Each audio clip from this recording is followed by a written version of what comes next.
On a retrouvé pour la première fois alors, il y avait eu, la victoire, avec, la vieille LMP1, rebadgée un peu bizarrement, bon, pour, permettre de donner un peu la riposte au Toyota, mais on a retrouvé une Alpine sur le podium, Stéphane.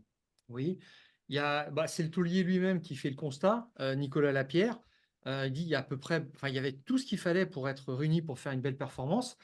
Il a dit: «Nous nous rapprochons en rythme, en vitesse pure Ouais, des meilleurs» et ça, c'est ouais, tout vrai. à fait. Il dit: «La fiabilité est au rendez-vous quand même depuis, 3 épreuves». C'est vrai que c'est le pour une voiture qui est toute jeune, c'est le premier écueil et puis il y a eu des bonnes décisions stratégiques. Voilà, un bon timing qui fait qu'on met ça tout ensemble, on secoue et puis ça fait un podium à l'arrivée. Heu, Comment est-ce que vous l'avez, vécu ce podium, Patrick? Alors déjà, c'est un podium qui a été vécu avec, des hauts et des bas parce qu'en fait, le podium de la numéro 36, eh bien, il est arrivé dans les 10 dernières minutes, une bagarre absolument incroyable entre Mick Schumacher et Norman Nato. On va aussi revenir, si tu le veux bien, Gilles, sur Norman Nato dans quelques instants, parce qu'il est titré hein, déjà dans la catégorie Cup pour les voitures Ouais, hypercars. Il y a déjà des titres qui ont été attribués, dont celui-ci. Et la bagarre a été incroyable entre Mick Schumacher et Norman Nato. Mais cette bagarre qui nous a vraiment animé la fin de course, qui nous a tenus éveillés, comme tu peux l'imaginer, eh bien, elle succédait à la déception d'avoir vu l'autre voiture pilotée à ce moment-là par Charles Milesi être également obligée de passer par les stands à cause là aussi d'une pénalité sous voiture sur full course yellow, de virtual safety car, pour être précis, comme on dit en bon français.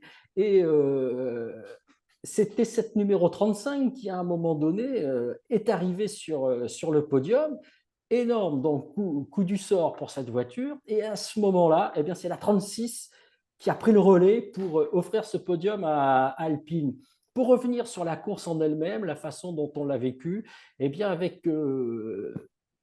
en remarquant une chose essentielle, c'est que cette voiture, depuis les premiers essais jusqu'à la fin de la course, elle ne cesse de se bonifier et surtout, c'est une voiture qui, on l'avait vu déjà à Austin, est vraiment impeccable durant la course. Plus la piste se gomme, plus la piste se rôde et plus plus elle elle est est efficace. efficace. Et ça, c'est vraiment effectivement très important et c'est quelque chose sur laquelle, franchement, l'équipe de Philippe Sinoux a mis le doigt. C'est la façon qu'elle a cette voiture. Déjà, deuxième hyperpole de suite également pour cette Mmh. auto avec un Charles Milesi qui est vraiment incroyablement rapide.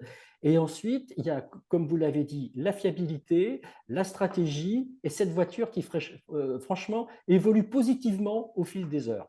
Comme quoi, quand on met les bons bonhommes, Ouais, chez Alpine, ça C'est marche. ça, mais à voilà. part ça, justement, Mick Schumacher, il a pas trop mal au nez?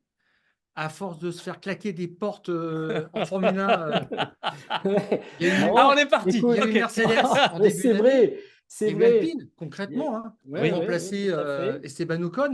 Ouais. Il y a eu Williams, on lui a dit non également. Oui, Il y puis a eu pas d'une Haas façon pour le très remplacer en élégante. fin de saison. Ça veut dire qu'il a peut-être fait là le deuil de, la Formule 1 et qu'il rentre vraiment Oui, dans sa vraie vie certainement. de Ouais, pilote d'endurance. Quand, Alpine l'a engagé, ils ont dit: «Mais nous, notre objectif, c'est de le garder, c'est de ouais, ouais. l'avoir en 2025 et bien pour les sûr. années Voilà. futures». Dans toutes les déclarations qu'il a faites, il en a fait certaines qui étaient un petit peu maladroites en disant: «Ma priorité, c'est la Formule 1. Je fais de l'endurance pour, en attendant, En mais attendant, maintenant, c'est plus que ça» et il va peut-être y prendre goût.